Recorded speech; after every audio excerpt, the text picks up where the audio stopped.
Okay, lấyយើងមកធ្វើការបង្កើត script upload នៅក្នុង TEMS Pocket ដើម្បីធ្វើការ upload អីចឹងចឹងយើងចូលមកកាន់ app TEMS Pocket ហ្នឹងមកហើយរងចាំវា start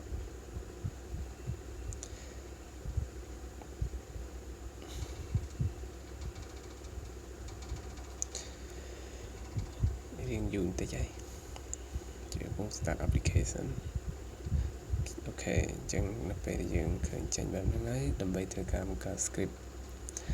គឺយើងចុចទៅលើ tray 3 នៅខាងលើស្ដាំដៃយើងហ្នឹងខាងស្ដាំដៃលើហ្នឹងចុចទៅយើងឃើញមាន option ច្រើនទៅយើងទៅកាន់ script នៅកន្លែង create and modify យើងចុចទៅ script មកតោះយើងចុចទៅលើ tray 3ហ្នឹងកន្លែង script editor យើងចុចលើ tray 3ហ្នឹងយើងឃើញពាក្យ new script យើងចុច new script មកហើយយើងឲ្យ script name របស់យើងឲ្យ http upload ហ្នឹងហើយយើងសេអសធំ upload http upload តែជា OK មកនេះជា script name ជា name របស់ script យើងទេទៅមក log file យើងដាក់ថា http upload ដែរ http url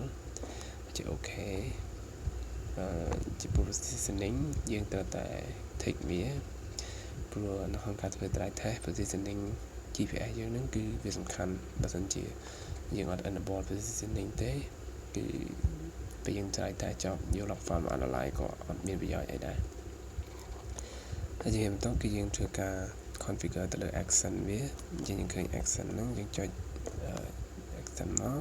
យើងឃើញ tray 3នៅខាងលើនេះយើងចុចវាមកហើយយើងរើសពាក្យ http ជា OK យើងជួយ http ហើយយើងឃើញពាក្យ command get យើងកន្លែង command យើងយកពាក្យ post យើងយក get ទេព្រោះយើងធ្វើការ upload យើងយកពាក្យ post ទៅមកជាបន្តគឺយើងធ្វើការទៅលើ URL យើងមាន link របស់ server មួយ server ហ្នឹងគឺយើងអាច upload ចូល file របស់យើងផ្សាយមកចូលទៅកាន់ server បាន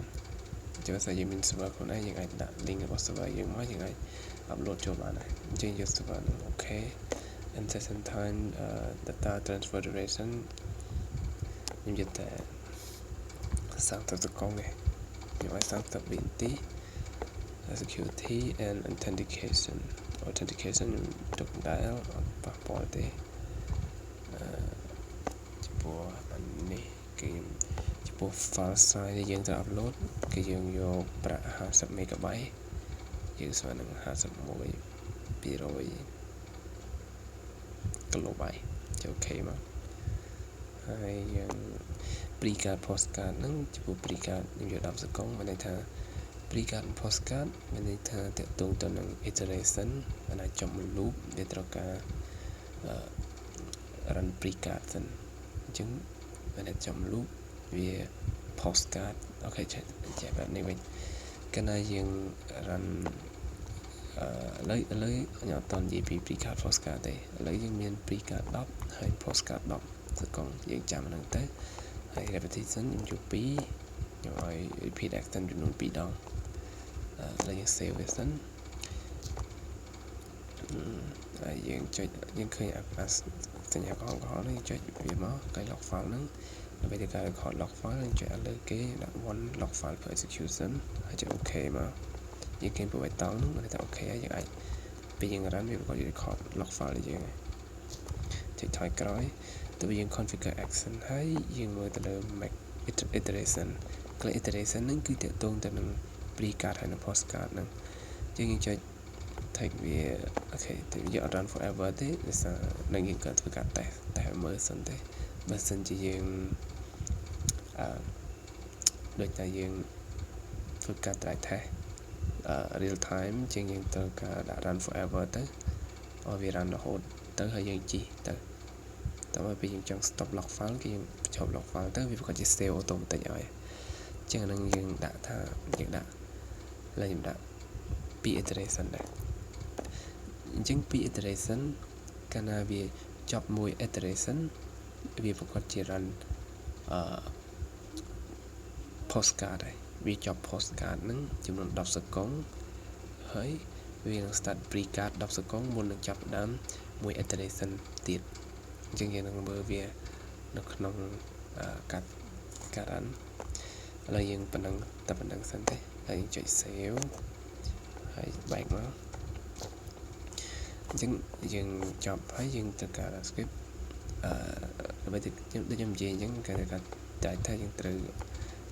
pay attention ទៅលើ GPS វាយើងត្រូវការ enable យើងត្រូវការ turn on positioning វាយើងត្រូវ turn on positioning តែសារលើ positioning ខ្ញុំមានបញ្ហាអញ្ចឹងវាបើកឲ្យទេបើឲ្យទៅជាអូខេវាគាត់ចេញពណ៌បៃតងហើយចេញទៅការ run script យើងចុច Alt 3ដូចគ្នាហើយយើងចុចពាក្យ run script មកហើយយើងនឹងវាឲ្យ select script អញ្ចឹង script យើងដាក់មកវិញគឺ http/ul ជាឈ្មោះរបស់ script យើងហើយយើងចុចពាក្យ start អញ្ចឹងនៅពេលយើង start ហើយយើងទៅមើលវានៅកន្លែង test starter កន្លែង test starter ហ្នឹង test starter ហ្នឹង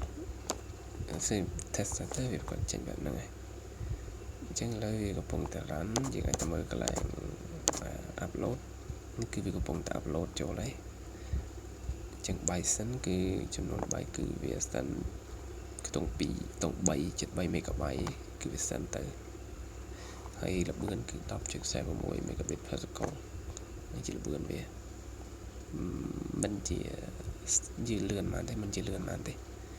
ជាង transfer time ហ្នឹងមិញខ្ញុំ30ឥឡូវចប់30ឥឡូវវា run ហ្នឹងហើយចប់30ហើយវាចូល repetition ទី2ហើយព្រោះមិញខ្ញុំដាក់ repetition វាគឺ2 repetition ឲ្យវា repeat action ហ្នឹង2ដងអញ្ចឹងចូល2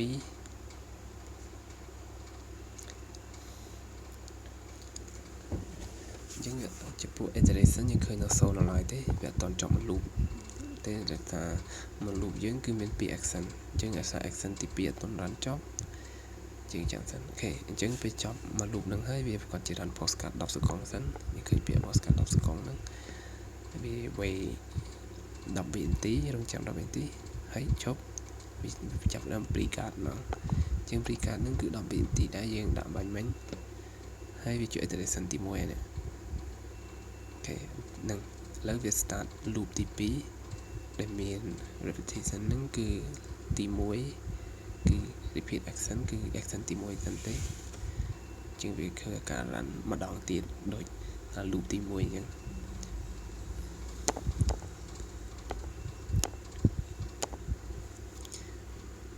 ជាង speed គឺរៀងលឿនជាងមុនតិចគឺ14 megabit per second ជាង30សកុងចាប់ទៅអូខេ30មិនចប់ transfer time វា30សកុងវាចូល action repeat action នឹងលើទី2ជាងវា run តទៀតនឹងលើ action ទី2ហើយ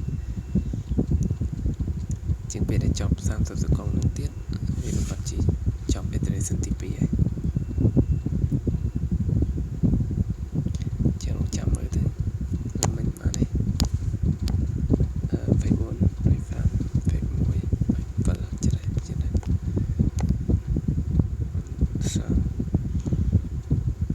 ូខេគ្រប់ postcard ជា10សកុងកន្លែង pre-card postcard ហ្នឹងមិនខាន drive time មែនទេគឺគេដាក់វាតែមួយទេឥឡូវយើងចោលហើយវា postcard អីវាអត់ run pre-card ទេសារមិញហ្នឹង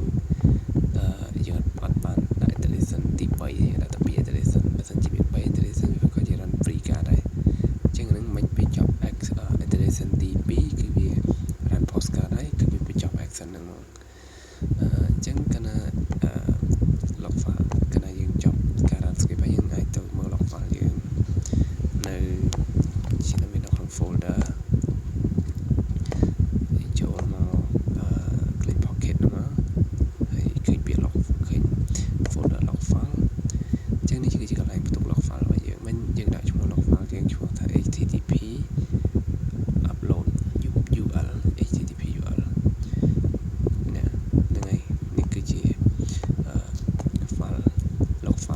ចឹងយើងអាចយក log file ហ្នឹងទៅ analyze បាននៅក្នុងកម្មវិធីអីក៏បានដែរតែអាចដាក់ក្នុង Arctic ក៏បានដាក់ក្នុងស្អីក៏បានដែរឲ្យតែជាកម្មវិធី analyze តែមើលទៅលើតែវា support file របស់ TEMS Pocket អត់ចឹងកម្មការ script upload គឺមានតែប៉ុណ្្នឹងទេ